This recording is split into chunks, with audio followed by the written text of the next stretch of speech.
Kadang-kadang, satu perkataan yang nampak biasa sebenarnya boleh beri kesan yang dalam pada seseorang.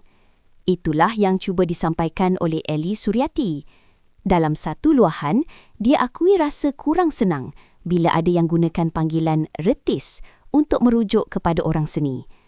Bagi sesetengah orang, mungkin itu sekadar gurauan atau bahasa biasa di media sosial. Tapi dari sudut pandang dia, itu bukan sekadar selanggar. Itu satu bentuk ejekan, satu panggilan yang boleh menjatuhkan maruah. Dia sendiri persoalkan, dalam industri seni, tak pernah pun wujud istilah pekerjaan yang dipanggil retis. Jadi kenapa perlu guna perkataan itu? Lebih-lebih lagi bila ia digunakan dengan nada yang memperlekehkan. Sebagai seseorang yang lama dalam dunia seni, dia nampak perkara ini bukan kecil. Sebab di sebalik gelaran artis, ada usaha, ada pengorbanan, ada perjalanan panjang yang orang luar mungkin tak nampak. Dan apa yang diharapkan sebenarnya simple, rasa hormat.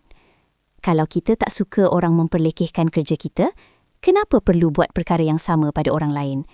Luahan dia bukan untuk menyerang sesiapa, tapi lebih kepada mengingatkan bahawa setiap profesion ada nilai dan setiap orang berhak dihormati.